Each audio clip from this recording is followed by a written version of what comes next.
नमस्कार। हमारे सम्मुख विराजमान है संत श्री चिन्मयानंद बापू जी। हमारा सौभाग्य है कि आपका सानिध्य हमें प्राप्त हुआ। आइए स्वयं ही जानते हैं स्वामी जी के अनुभव आपके मुखारविंद द्वारा। स्वागत है स्वामी जी आपका। जी, जय श्री राम। स्वामी जी, सर्वप्रथम आपसे जानना चाहेंगे वर्तमान में आपके आध्यात्मिक जीवन के बारे में, जिससे हमारे श्रद्धालुओं और श्रोतागणों का आध्यात्मिकता के प्रति मार्ग प्रशस्त हो। और दूसरी बात, जिस तरीके से आप भी यूथ ही हैं और वर्तमान की हमारी जो यूथ जनरेशन है उसका जो है पथ प्रदर्शन नहीं हो पा रहा है सही तरीके से, जैसे लग रहा है दिशा भ्रमित हो गई है, उसको सही रास्ता नहीं मिल पा रहा है, उनके प्रति आपका संदेश चाहेंगे जिससे उनका मार्ग प्रशस्त हो सके। आप सभी परिचित होंगे, चिन्मयानंद बापू हरिद्वार में आश्रम है हमारा, और विगत 12 वर्ष की उम्र से लगातार राम कथा और भागवत कथा के माध्यम से धर्म का प्रचार प्रसार मैं करता आ रहा हूँ।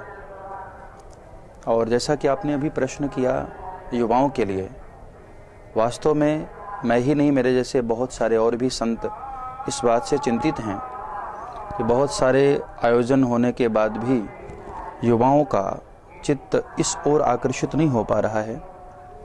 उसका सबसे बड़ा जो मैं कारण मानता हूँ, उनकी कुसंगतियाँ। जिस तरह से ये आज आध्यात्मिक बहुत सारे धर्म चैनल आ रहे हैं, इससे मैं उम्मीद करता हूँ कि समाज में एक बड़ा अच्छा प्रभाव जाएगा। क्योंकि आप देखिए, लगभग हजारों चैनल जिस पे सारा कुछ गलत ही दिखाया जा रहा है, जिसमें कहीं भी भारत की संस्कृति की खुशबू नहीं है, एक अच्छी जो शिक्षाप्रद बातें हैं नहीं आ पाती हैं, समाज की बुराइयां दिखाई जाती हैं।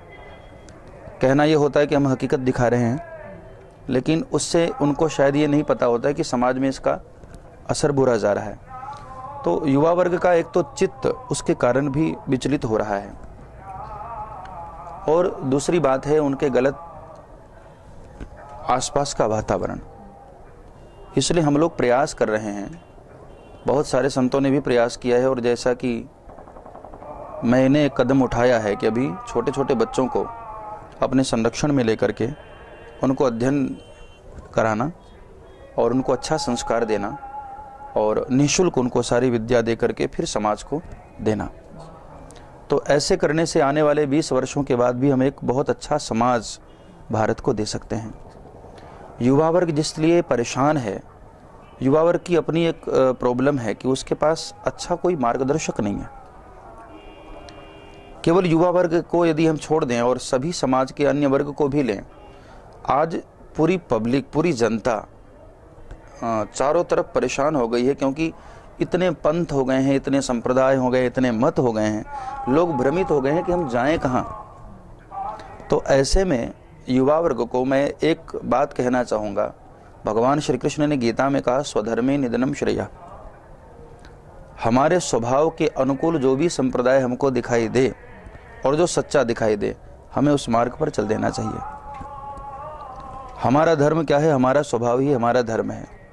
यदि हम मीरा को कहें कि तुम भगवान महावीर की तरह ध्यान लगाकर बैठो, तो मीरा नहीं बैठ पाएगी और उसको वो ऊंचाई नहीं मिल पाएगी जहाँ तक वो पहुँची है।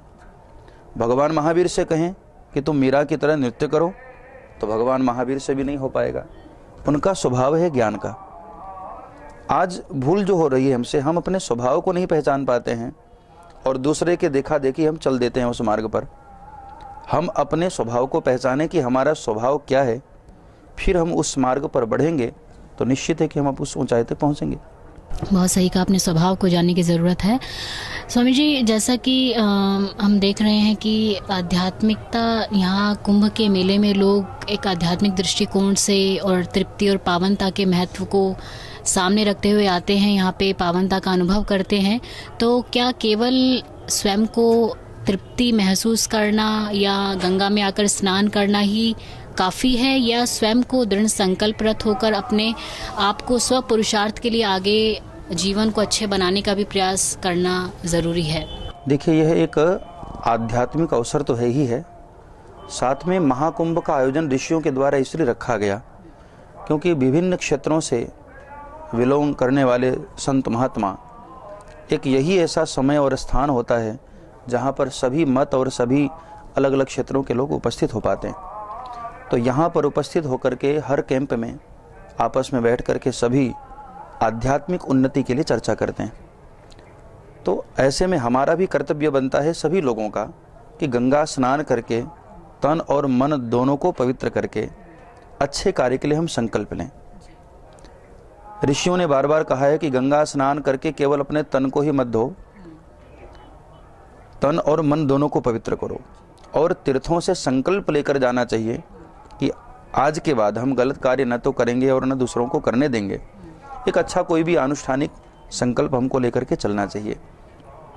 हर व्यक्ति का यही कर्तव्य होता है। तन को हम यदि पवित्र कर लेते हैं तो तन तो हमारा पवित्र आज बहुत सारे उपकरणों के द्वारा भी हो सकता है, घर पर भी।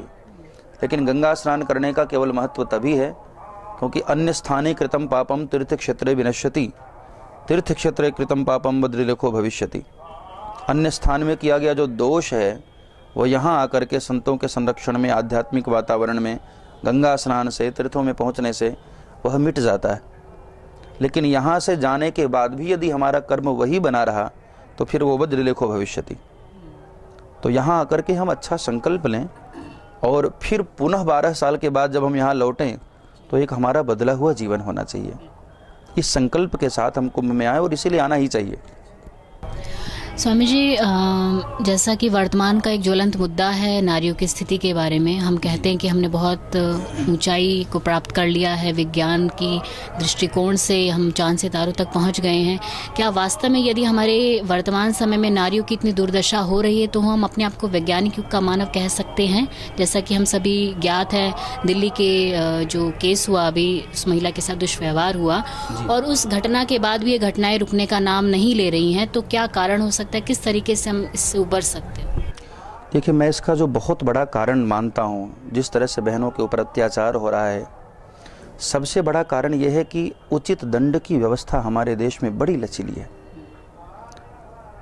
अपराध कर लेने वाला अपराधी वेल पे छोड़ दिया जाता है, घूम रहा है, और उसके सामने ही दूसरा गलत कार्य करने वाला वह भी घूम रहा है, तो उसकी मानसिकता निश्चित ही है कि अच्छी होगी, बढ़ेगी, उसके मन में पाप करने का और ख्याल बढ़ेगा। इसलिए दंड की व्यवस्था जब तक चुस्त नहीं होगी तब तक इस तरह से अपराध पर अंकुश नहीं लगने वाला और अपराध बढ़ते रहेंगे। तो मैं भारत सरकार को इस बात के लिए अपील करूंगा कि दंड की व्यवस्था हमारे यहाँ चुस्त करें। भागवत में और अन्य पुराणों में ये उल्लेख आता है, शायद आपने यदि पढ़ा होगा, भागवत में राजा वेन का एक चरित्र आता है। राजा वेन था तो दंड, दुष्ट था, लेकिन एक बात उसके राज्य में बड़ी अच्छी व्यवस्था थी, दंड की व्यवस्था। कोई भी अपराध की तुरंत सजा, और जैसा अपराध हो वैसा ही भयानक उसको दंड देता था। तो सारे अपराधी कांप गए, कंपित हो गए, और थोड़े ही दिनों में सारे अपराध बंद हो गए। तो जब दंड की व्यवस्था भयानक होगी तो अपराधी अपराध करने से 10 बार पहले वो सोचेगा। जिस तरह से मैंने दिल्ली वाली घटना देखी, उस बहन के साथ इतना अमानवीय व्यवहार किया गया। कितना भी व्यक्ति नशे में हो, शराब पिया हो, फिर भी इतना जघन्य पाप नहीं कर सकता है। जघन्य पाप करने के लिए निश्चित है कि उसका मनोबल बहुत बड़ा होगा। उसको ऐसा लग रहा होगा कि ज़्यादा से ज़्यादा क्या होगा, 10 साल में जेल में रहूँगा और बाहर आ जाऊँगा। तो ऐसी मानसिकता जब हमारे देश में होगी तब तक अत्याचार किसी भी क्षेत्र का हो रुकने वाला नहीं है। तो दंड की व्यवस्था चुस्त हो।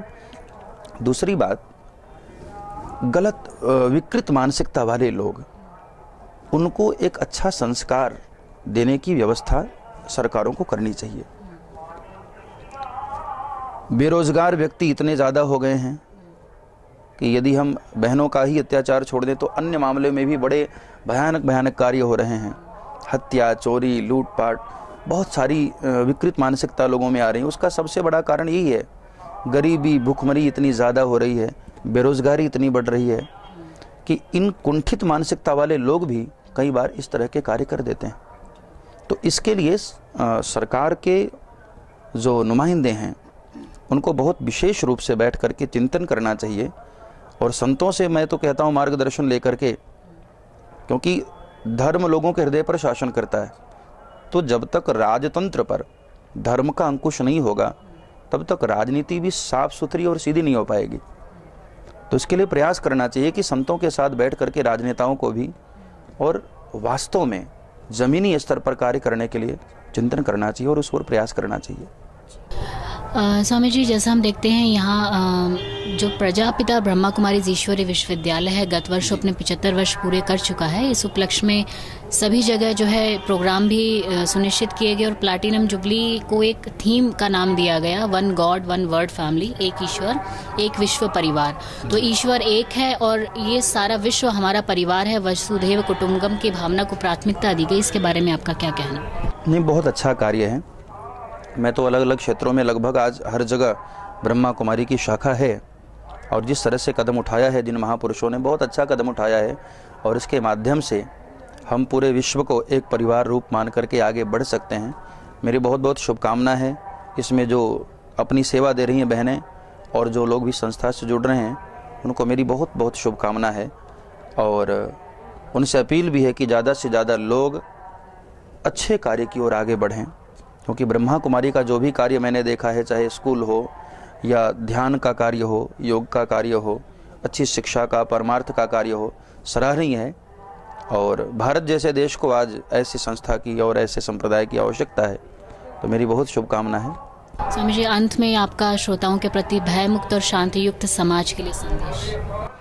मेरा संदेश यही है कि ज़्यादा से ज़्यादा लोग अच्छे कार्यों की ओर आगे बढ़ें, अपने भीतर से गलत विचारों को निकालें, क्योंकि जैसा हम सोचते हैं वैसा ही होने लग जाते हैं। जब हम किसी के प्रति श्रद्धा से भरते हैं तो हमारे भीतर की जो अच्छी ऊर्जा है वह निकलने लग जाती है। किसी के प्रति द्वेष से भरते हैं तो हमारे भीतर जितनी बुरी शक्तियाँ छुपी होती हैं वो प्रकट होने लग जाती हैं। तो मैं सभी हर वर्ग के लोगों को मैं यही कहूँगा कि आप अच्छे विचार अपने भीतर आने दें और अच्छी सोच रखेंगे तो अच्छे कार्य की ओर आगे बढ़ेंगे और उस मंजिल तक पहुंचेंगे जहां हम पहुंचना चाहते हैं। बहुत बहुत धन्यवाद आपका, आपने सहर्ष हमारा निमंत्रण स्वीकार किया। हमारी पूरी टीम की तरफ से आपका बहुत आभार। स्वामी जी ने बहुत अच्छी बात की। इस आध्यात्मिक मेले में आने के उपरांत केवल तन का ही स्नान ज़रूरी नहीं, मन का स्नान भी ज़रूरी है। संकल्पों को स्वच्छ करना ज़रूरी है।